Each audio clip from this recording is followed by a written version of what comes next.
Live from our 7 Tasmania studios, your nightly news with Tom Johnson begins now. Good evening. The state government is in crisis tonight after being plunged into minority rule. In an extraordinary move, backbenchers John Tucker and Lara Alexander have quit the Liberal Party over a lack of transparency around 2 key projects. The defections raising questions about the future of the Macquarie Point Stadium. The impact of a day of high emotion was showing on Lara Alexander. Maybe understand why we're doing what we're doing. It is hard. Those comments coming after this backbench duo lit a bomb under colleagues. We're here today because we're going to become independents and we are leaving the Liberal Party. I cannot just stand back quietly in view of this magnitude of debt. Walking away over the lack of transparency around 2 high-profile projects, Mariners Link and the controversial Macquarie Point Stadium. We want to ensure for the Tasmanian taxpayers that this stadium doesn't become a nightmare for them going forward. Where did that come from? Where's the piece of information? When that decision was made? Who participated in that decision? Mr Tucker has been an MP in line since 2019, while Ms Alexander joined last year after a slew of resignations. Both committed to confidence and supply, but want both projects to be thoroughly scrutinised. It goes under the major projects so that Parliament can look at these projects in depth and find out how this stacks up. I've always been open, transparent, consultative with our team. I very much believe in that. Their decision ends a majority government that Peter Gutwin took voters to an early election for. The current Premier putting on a brave face as he walks into the unknown. Today I'm extremely disappointed, but I'm getting on with the job. Ruling out an early election, he also returned serve. I've been let down by colleagues that were elected Liberals in 2021. Securing his number 2's full support. I'm really upset about it. I'm more than disappointed. The Premier will continue to enjoy in me a very loyal and supportive deputy. The ramifications felt across the political landscape.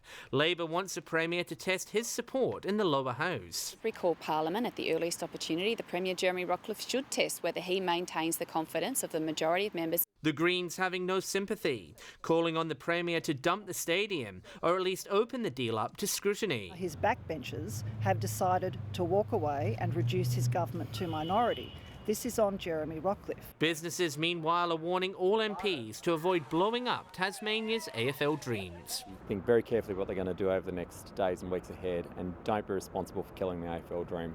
We certainly do not want to kill football. We want to ensure that the AFL dream does not become a nightmare for the taxpayer. And John Hunt joins us now from Parliament House. Now, John, what does this mean for the government when Parliament returns? Tom, the Premier will need to dust off his negotiating skills to get his agenda through the House. When Parliament resumed on Tuesday, the Liberals enjoyed a slender majority of 1, helping them fend off opposition tactics. With today's shock developments, the party will return with just 11 votes out of 25, requiring 2 crossbenchers to back them. The defecting MPs have committed to not bringing down the Premier, but a leading expert says that won't stop other moves to embarrass the government in areas including the upcoming budget and the future of the racing minister. Madeleine Ogilvie might feel a little bit nervous as Minister for Racing now. If the government can no longer protect her fully, that might be a concern. In an interesting side note, Tom, John Tucker did criticise the minister during his media conference, saying he had concerns about her performance. Members will return on May 23 and there'll be plenty of manoeuvring in the meantime behind the scenes. You can say that again. Thank you very much, John. John Hunt joining us there. A defrocked Tasmanian priest has been sentenced to 6 years in jail after being convicted of more historical child sexual abuse. Louis Daniels will remain on the sex offenders register for life, in a decision advocates have described as a win for victims. A serial offender of horrific crimes, Louis Daniels' victims weren't being silenced as supporters read aloud their ongoing suffering. No sentence, no punishment, no amount of money can ever make up for what I've lost and what I have to live with for the rest of my life. Those words are from one of the brave survivors the church leader repeatedly abused as a young boy, with both offences dating back to the late 1970s and spanning over a 9-year period. The sentence is certainly a little bit longer than what we thought, which is a good indicator that the judges are taking these things more seriously. This is the third time the pedophile priest has been locked behind bars for sexual offending, and he could be 81 years old by the time he walks free. But he will be considered a registered sex offender for the rest of his life. Lou Daniels is a name and a perpetrator who we're all too familiar with. We won't know the full extent of the trauma he's caused or inflicted on so many people. When deciding Mr Daniels' fate, Judge Stephen Estcourt told the court it was a heinous crime committed by a predator by means of terrible breaches of trust. He also noted the defendant used emotional threats in relation to an incident where Daniels told one of his victims no one would believe him because he was a priest. Daniels sat emotionless in the dock as the judge handed down his sentence. The 75-year-old won't be eligible for parole until he has served at least 4 years behind bars. Grace Evans, 7 Tasmania News. A 64-year-old man has died following a horror crash on the Bass Highway near Ulverston overnight. Police returned to the scene this morning, piecing together what led to the deadly incident. A Holden ute collided head-on with a Mazda BT50 near Camp Clayton just after 7:30. Initial investigations indicate that the male who died at the scene was driving on the wrong side of the highway in the wrong direction. A third car was involved after it hit the debris. The other occupants escaped serious injuries. Dozens of Launceston businesses have been left with a huge damage bill after a woman went on a rampage with a hammer overnight. Some businesses were forced to shut up shop for the day, missing out on crucial sales and left to pick up the pieces. A major setback for businesses in and around the Brisbane Street Mall, dealing with the aftermath of destruction. The owner got a phone call from one of our clients stating that the windows had been smashed along with a few others in Charles Street. Going shop by shop, a woman smashing the glass window fronts of more than 25 businesses along Charles Street right through the city's mall with a hammer. The incident occurring just after 8:30 last night. We were actually one of probably the lucky ones. All our glass had stayed together, so there wasn't much damage compared to the rest of the street. Some stores were today closed for the day, having to count their losses. A lot of stores have daily targets that they have to meet. When stores miss their daily targets, it affects monthly budgets, it affects pay rises, it can affect pay bonuses and everything, so it is massive. Like some stores today that are closed could be losing up to 2-3k. The council doing what it could to help and ensure the public's safety. This morning from a very early hour, our staff have been out supporting those businesses that have been affected. We've obviously got the sweepers in and about, and our staff are helping remove lots of the glass that we find in our CBD. A 32-year-old South Launceston woman will appear in court at a later date, charged with a number of property damage matters in the Launceston CBD. Talia Jordan, 7 Tasmania News. A man has been extradited from Victoria to Tasmania on alleged historical sex offences. Victorian police arrested him on Wednesday. He was sent back to Tasmania this morning. He's been charged with 1 count of persistent sexual abuse of a young person and 3 counts of indecent assault. Mobile phones retrieved from the North Esk River yesterday are being forensically tested. They were found during the search for missing 14-year-old Cheyenne Lee Tatnall. All of the phones will be tested to determine if any are linked to the teenager.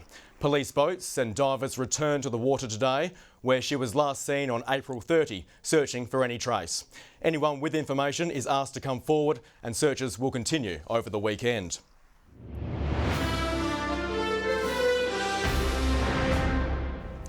The Royal Australian Navy's largest ship has docked in Hobart, the first of 3 to arrive this weekend. Crew from the HMAS Adelaide are visiting the state for a little R&R, having completed 4 weeks of training off the east coast of Australia.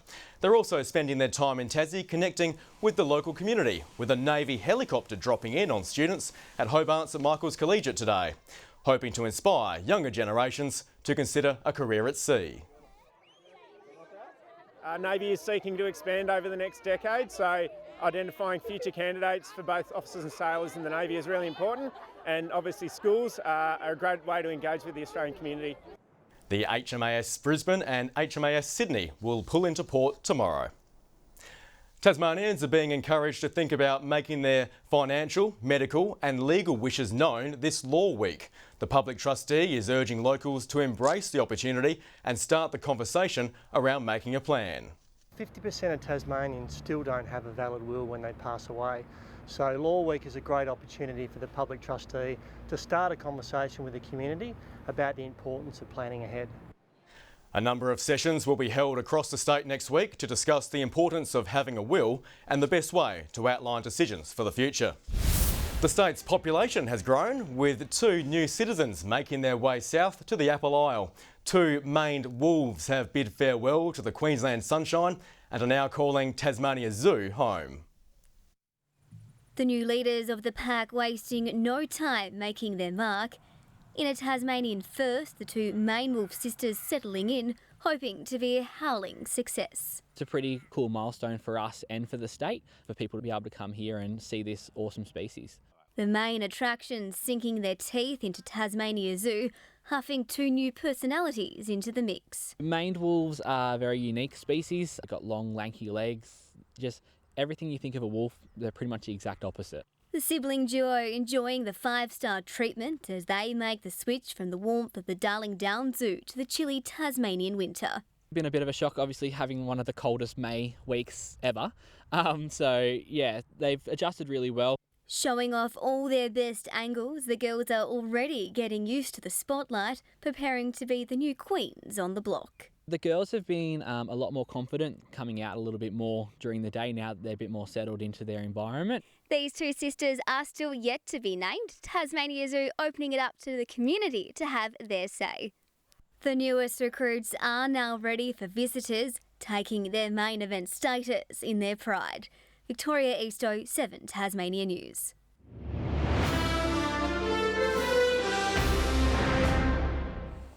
Port Adelaide's Charlie Dixon won't suit up in front of a Tasmanian crowd when they take on North Melbourne at Blunston Arena tomorrow.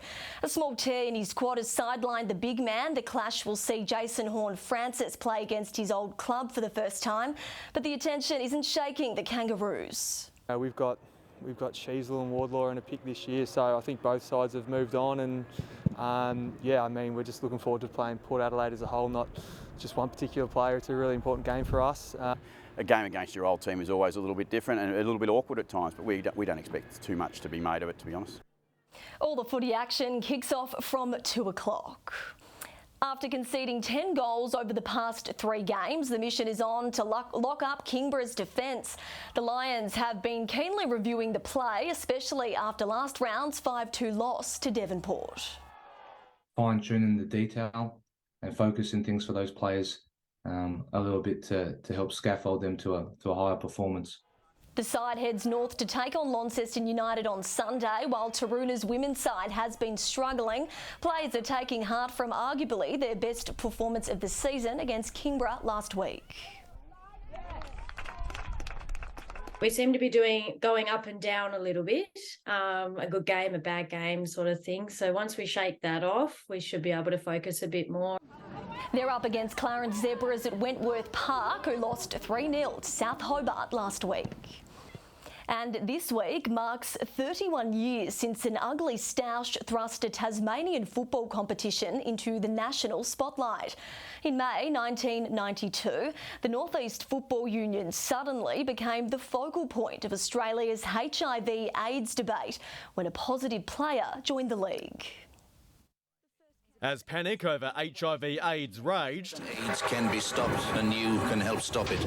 The nation's gaze turned to the northeast hamlet of Winnaleah, which was grappling with Australian rules football's first case of an openly HIV-positive player. As we were jogging around, he said, there is a rumour around the club that you're HIV positive. Stephen Roach became infected while in jail in Victoria. While on parole, he fled to Tasmania to start afresh, but soon became a lightning rod for the issue when he was outed by Winnaleah teammates. Football is the number one ingredient to the social life of that community.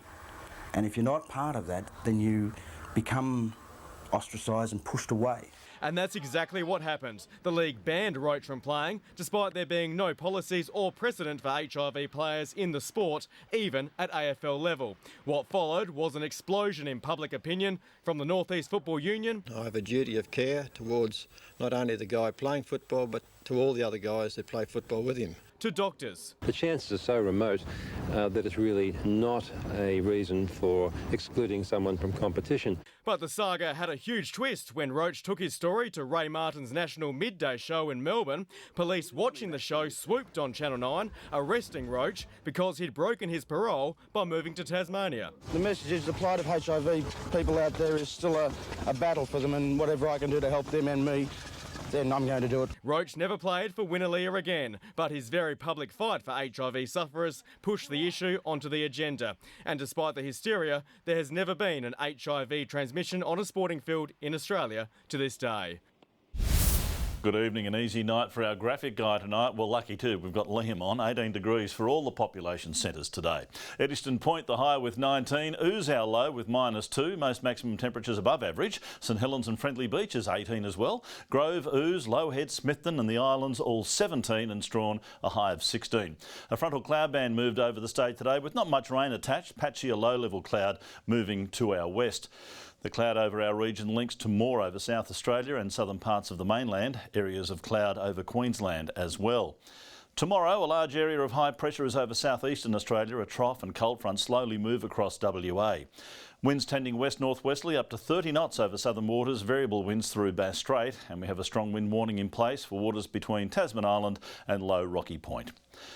Tomorrow, a partly cloudy 16 for Hobart, 13 the top for Medina with a 60% chance of a shower. Partly cloudy for Oatlands after a cool night, 13 tomorrow. 16 for Launceston, a morning frost. Sunny for Devonport, 16 as well. -2 for Lyowini, a high of 10.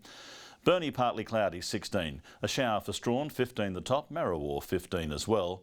St Helens a high of 15. Sunny for Swansea, 17 the top and 16 for Orford. A nice, fine, partly cloudy Mother's Day on the way. Maybe a shower though for Strawn. Fine in the east on Monday as a few showers creep over the rest from the west.